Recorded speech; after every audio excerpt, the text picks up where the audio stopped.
سکھوں کی تحریک مزاحمت 84 سے پہلے شروع ہو چکی تھی انڈیا کے خلاف، یعنی سکھ کمیونٹی پوری دنیا میں پھیلی ہوئی ہے. افغانستان میں سکھوں کی بہت بڑی کمیونٹی ہے، جلال آباد اور کابل میں ٹریڈنگ کمیونٹی ہے یہ، اور پوری دنیا میں they are spread out. Sikh Indian federation سے بہت ناراض تھے، بہت زیادہ ناراض، اور جو سکھ کمیونٹی ڈیمانڈ یہ کر رہی تھی کہ جو اس کے ساتھ زیادتیاں اور ظلم کیے گئے، الٹیمیٹلی دے ڈیسائیڈڈ کہ ہم ایک مسلح بغاوت کے ذریعے انڈیا سے آزاد ہونا چاہتے ہیں. 1984 تک یہ بغاوت کو اتنی ڈیولپ نہیں تھی، لیکن ملیٹنٹس تھے. معاف کیجیے گا، وقت ہوا ایک بریک کا، ہم دوبارہ اس پوائنٹ پہ آتے ہیں، بٹ اس وقت ہم بریک پہ چلتے ہیں. Welcome back to the show. جی، آپریشن بلو اسٹار. دیکھیے، سکھوں کے ایک لیڈر تھے سنت جرنیل سنگھ بھنڈرا والا، وہ سکھوں کی خالصتان کی تحریک آزادی کی موومنٹ لیڈ کر رہے تھے. اور سکھوں کا ایک ٹیمپل ہے امرتسر میں جس کو گولڈن ٹیمپل کہتے ہیں، ان کا گرودوارا ہے بہت مشہور، اور سکھوں کے لیے یہ ایسے ہی ہے جیسے مسلمانوں کے لیے مکہ ہے، یعنی اس کی مقدس جگہ ہے، بہت زیادہ مقدس جگہ ہے، پلگرمیج ہے جہاں یہ جاتے ہیں. اور چند سو ملیٹنٹس، چند سو بھی نہیں، کئی ڈزن تھے، وہ گولڈن ٹیمپل میں پناہ لیے ہوئے تھے، اور وہاں پہ سینکڑوں کی تعداد میں سکھ پلگرمز بھی تھے جو وہاں پہ حاضری کے لیے جایا کرتے تھے. انڈین آرمی نے گولڈن ٹیمپل کو گھیر لیا اور ان سکھوں سے کہا کہ آپ سرنڈر کریں. جرنیل سنگھ بھنڈرا والا موسٹ وانٹڈ سکھ تھا خالصتان موومنٹ کا انڈینز کے لیے. اس نے غیرت مند آدمی تھا، دلیر آدمی تھا، اس نے ہتھیار ڈالنے سے انکار کیا، اور دین دا بیٹل انسوڈ. انڈین آرمی نے بروٹ اور میسو فورس استعمال کی، کئی ہزار انڈین ٹروپس، اور the entire golden temple was almost destroyed. تباہ کر دیا اس کو انہوں نے، سکھوں نے، حتیٰ کہ آرٹلری استعمال کی گئی اس گولڈن ٹیمپل کو تباہ کرنے کے لیے، اور کم از کم 2000 سکھ اندر مارے گئے، عورتیں، بچے، اور ملیٹنٹس کوئی 100-150 سے زیادہ نہیں تھے، مگر those militants held out to the very last moment, اور کئی دن یہ لڑائی چلی اور آخر میں دے ور آل کلڈ. اس کے نتیجے میں the entire Sikh community all over the world, ظاہر ہے جس طرح اگر نعوذ باللہ کوئی مکہ پہ حملہ کرے تو پوری دنیا کے مسلمانوں کو کتنی تکلیف ہوگی. جو بچے کچھ گڈ ول تھی بٹوین سکھس اینڈ انڈیا، وہ اس موومنٹ کے بعد بالکل ختم ہو گئی.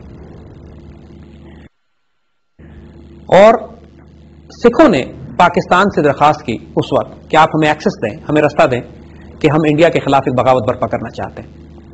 جو کچھ سکھ پاکستان کے جو کچھ انڈینز پاکستان کے ساتھ 71 میں کر چکے تھے، یہ ہمارے پاس موقع تھا کہ ہم انڈینز کو مزہ چکھاتے. سکھوں کے پاس اپنے ریسورسز تھے، اپنے وسائل تھے، پوری دنیا میں پھیلے ہوئے، very rich community, they only wanted access, اور ایکسس ان کو پھر پاکستان سے دیا گیا. پنجاب میں یہ نکل گئے اور انڈیا کے خلاف ایک بغاوت برپا کی گئی جو بہت خریز بغاوت تھی، جس نے انڈین آرمی کو پورے پنجاب میں پھنسا کے رکھ لیا. اسی ایونٹ کے نتیجے میں، آپریشن بلو اسٹار کے نتیجے میں، آپ یہ دیکھیں گے کہ 2 سکھ باڈی گارڈ اندرا گاندھی کے، جنہوں نے اندرا گاندھی کو قتل کیا. اس قتل کے نتیجے میں کانگریس نے، انڈین نیشنل کانگریس نے دہلی میں جو سکھوں کا قتل عام کیا ہے، حال یہ تھا کہ دہلی کے گٹر بلاک ہو گئے تھے سکھوں کے جسم کے ٹکڑوں سے.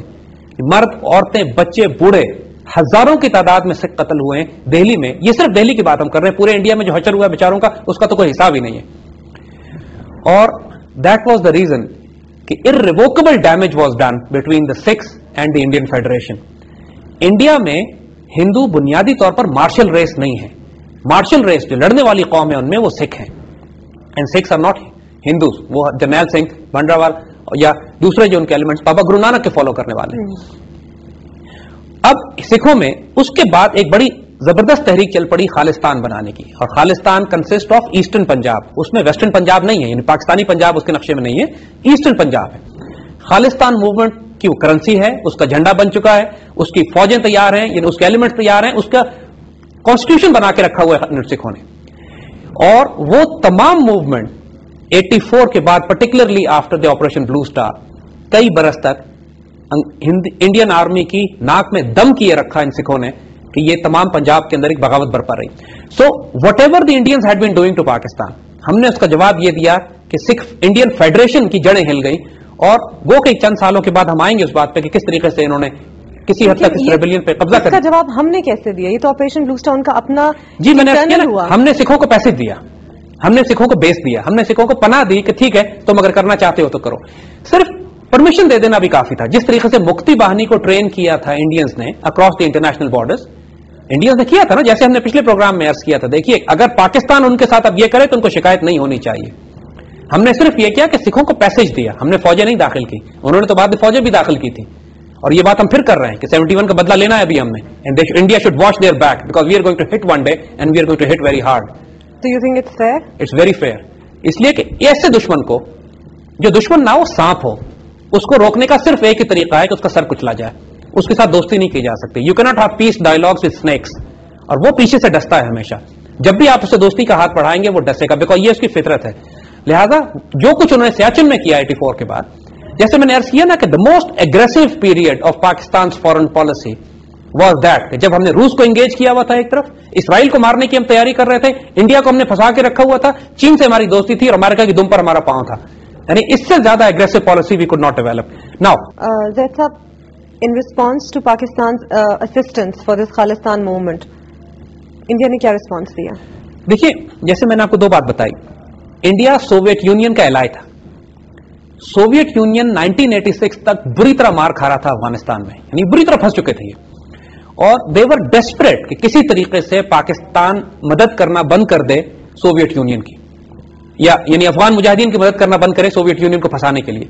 इन लोगों ने जो पहला तरीका इस्तेमाल किया, जो नेक्सस था खाद का, जो कि अफगान सीक्रेट सर्विस थी, केजीबी जो सोवियत थे, और रॉ का, कि पाकिस्तान में दहशतगर्दी की एक मुहिम चलाई इन्होंने. अगर आप उस वक्त की तारीख देखें तो हजारों धमाके पाकिस्तान में किए गए, टेररिज्म की कैंपेन्स थी, असैसिनेशंस थी, बॉम्ब ब्लास्ट थे. एक कैंपेन चलाई गई वो सिर्फ पाकिस्तान को पनिश करने के लिए कि पाकिस्तान अफगानिस्तान के अंदर मुजाहिदीन की मदद बंद करे.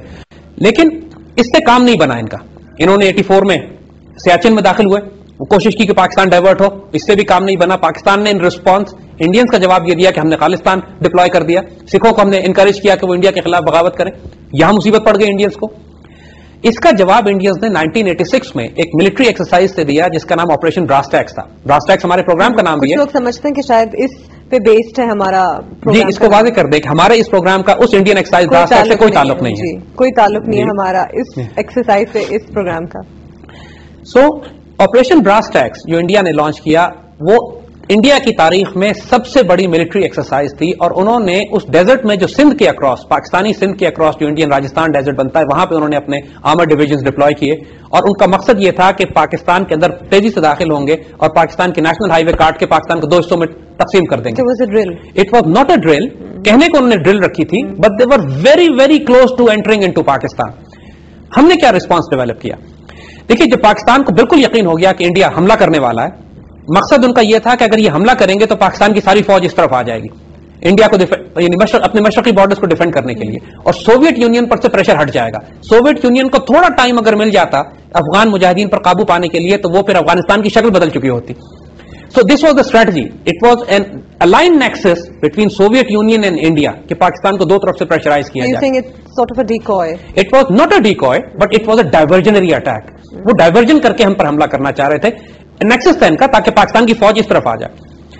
अब ये देखिए कि while Pakistan was engaging Soviet union, हम पूरी सोवियत यूनियन को फंसाए हुए थे अफगानिस्तान में. हमने कोई पीस डील नहीं की इंडिया से. उस वक्त हमने कोई मुआहदे नहीं किए इंडिया से. हम दुनिया के पास भागते हुए नहीं गए कि खुदा के वास्ते हमें बचाओ कि इंडिया हमें मारने के लिए आ रहा है. पाकिस्तान ने अपनी फौजें मशरक में लगाई और इतनी हिकमत अमली के साथ लगाई कि हमने अपना एक मेजर आर्मर्ड डिवीजन छुपा दिया. छुपा देने का मतलब था कि इंडियंस को यह नहीं पता था कि हमारा आर्मर्ड डिवीजन कहां पे, यानी जो फौजें अटैक करती हैं तो आर्मर्ड डिवीजन लीड करते हैं, और हमारा आर्मर्ड डिवीजन उनको मिल नहीं रहा था कहां पे. वक्त हुआ एक ब्रेक का. हम मिलते हैं आपसे ब्रेक के बाद. प्रोग्राम में एक बार फिर खुश